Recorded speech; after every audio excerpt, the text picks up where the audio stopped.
नमस्कार दोस्तों, आपका हमारे चैनल पर स्वागत है। जैसा कि आप सभी जानते हैं, हम आपके लिए इम्पोर्टेंट अपडेट लेकर हाजिर होते हैं। आज का अपडेट है इंडियन पोस्ट की तरफ से। जी हाँ, डाक विभाग, जिसको हम चिट्ठी भेजने के नाम से जानते हैं या मनी ऑर्डर किसी को भेजना होता है, इसीलिए जाना जाता था डाक विभाग। आजकल जो डाक विभाग के नतीजे निकल के आ रहे हैं, उससे सब हैरान हैं, क्योंकि डाक विभाग ने ऐसा रिकॉर्ड बना दिया है, ऐसा कीर्तिमान बना दिया है कि सब लोग हैरान हो गए हैं और भारत सरकार के खुशी का ठिकाना नहीं है।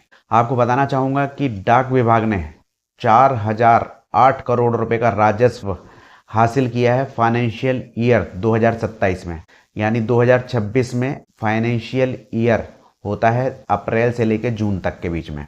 तो इसके अंदर डाक विभाग ने 4008 करोड़ रुपए का राजस्व हासिल किया है। ये न्यूज जो आप देख रहे हैं साइड में चल रही है, ईटी टेलीकॉम की न्यूज है। इसके अंदर केंद्रीय संचार मंत्री श्री ज्योतिरादित्य सिंधिया जी ने इसमें बताया है। जो आंकड़े पेश किए हैं वो इस न्यूज में है। अगर आप डिटेल में पढ़ना चाहते हैं तो इस न्यूज पर जाकर भी पढ़ सकते हैं। मैं तो शॉर्टकट तरीके से बताता हूं, कम शब्दों में ज़्यादा जानकारी। तो दोस्तों, इसमें जो आंकड़े निकल के आ रहे हैं उसने सभी को हैरान कर दिया है। इतनी तगड़ी कमाई करी है डाक विभाग ने, इंडियन पोस्ट ने, कि सब हैरान हो गए हैं। तो आपको बताना चाहूँगा कि किस डिपार्टमेंट में कितनी कमाई करी है। यानी कि जैसे पोस्टल होता है, चिट्ठी भेजना होता है, और भी इनके कई सारे काम हैं। तो सबसे पहले हम लेते हैं पार्सल। जैसे कि आपने देखा है, फ्लिपकार्ट, अमेजोन, मीशो, ऐसे कई सारे एप्लीकेशन हैं जो डाक विभाग से जुड़ चुके हैं, जो अपने पार्सल डाक विभाग के द्वारा डिलीवर करते हैं। तो इससे इनकी कमाई बढ़ गई है। तो इससे इनकी कमाई कितनी बढ़ी है मैं वो आपको बताता हूँ। इससे दोस्तों इनकी कमाई पिछले साल 197 करोड़ रुपए की थी, जो कि अब बढ़ करके 296 करोड़ रुपए की हो गई है। यानी कि 50% की ग्रोथ दर्ज की गई है। चिट्ठी पत्री वाला डिपार्टमेंट दोस्तों, जिसमें हम चिट्ठी भेजते हैं किसी के पास में, कोरियर सर्विस, उसमें इनकी कमाई पिछले साल 552 करोड़ रुपए थी, जो कि अब बढ़ करके 783 करोड़ रुपए हो गई है। यानी कि 42% की ग्रोथ दर्ज की गई है इसमें। इसके अलावा आप लोग जानते होंगे कि डाक विभाग पासपोर्ट और केवाईसी जैसी सुविधाएं भी देता है। तो इसके बदले में भी इनकी कमाई होती है। इसमें पिछले साल 109 करोड़ रुपए की कमाई हुई थी, जो कि बढ़कर के इस बार 203 करोड़ तक पहुंच चुकी है। यानी कि 86% की ग्रोथ। कितनी तगड़ी कमाई हुई है इंडियन पोस्ट की, इससे आप ये आइडिया लगा सकते हैं।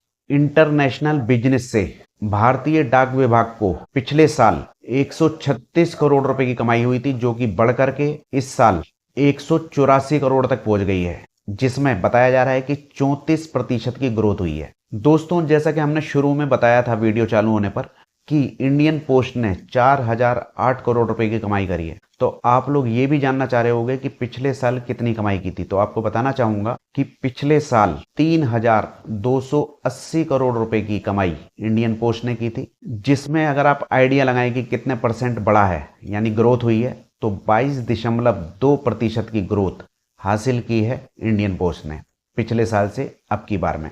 और दोस्तों, अगर आप इन सभी चीज़ों को, आंकड़ों को जोड़ देंगे, तो आपको बताना चाहूँगा कि पूरी कमाई जो हुई है इस साल, जो ये न्यूज बन गई और सब लोग हैरान हैं, तो आपको बताना चाहूँगा कि ये कमाई हुई है 15,500 करोड़ रुपए की भारतीय डाक विभाग को, जो कि पिछले साल थी 13,218 करोड़। कहाँ 13,218 करोड़, कहाँ 15,500 करोड़। तो आप आइडिया लगा लीजिए कितनी तगड़ी ग्रोथ हासिल की है भारतीय डाक विभाग ने। इसके अलावा दोस्तों, इस न्यूज में ये भी बताया गया है कि कौन से शहरों में, किस राज्य में, किस किस डिपार्टमेंट ने अच्छा काम किया है। तो वो राज्य हैं, चिट्ठी पत्री वाला जो डिपार्टमेंट है, जिसे हम मेल डिपार्टमेंट कहते हैं, इसके अंदर आंध्र प्रदेश ने बहुत अच्छा काम किया है। इंटरनेशनल बिजनेस के अंदर केरल ने बहुत अच्छा काम किया है और राजस्थान ने बहुत अच्छा काम किया है। सिटीजन सेंट्रिक बिजनेस जो मैं बता रहा था, पासपोर्ट वाला आपको और केवाईसी वाला, उसके अंदर पश्चिम बंगाल और उत्तर प्रदेश ने बहुत अच्छा काम किया है। और दोस्तों, जैसा कि आप सभी जानते हैं, भारतीय डाक विभाग बैंक भी है, तो उसके अंदर अच्छा प्रदर्शन करने वाले राज्य हैं छत्तीसगढ़, उत्तर प्रदेश और झारखंड। इसके अलावा आप लोग ये भी जानते होंगे कि हमारा डाक विभाग इंश्योरेंस की सुविधा भी देता है। इसमें पश्चिम बंगाल और जम्मू कश्मीर जो राज्य हैं इन्होंने सबसे अच्छा प्रदर्शन किया। और भी बहुत सारी डिटेल है, आप बारीकी से पढ़ना चाहें तो इस न्यूज़ पर जाकर के पढ़ सकते हैं। ईटी टेलीकॉम की ये न्यूज़ है जिससे ये न्यूज़ हम लेकर आए हैं आपके लिए। आपको कैसी लगी कमेंट में बताइए। वीडियो अच्छी लगी हो तो शेयर ज़रूर कीजिए और छोटी छोटी वीडियो में ज़्यादा जानकारी के लिए चैनल को सब्सक्राइब कर लीजिए। आज्ञा दीजिए, नमस्कार।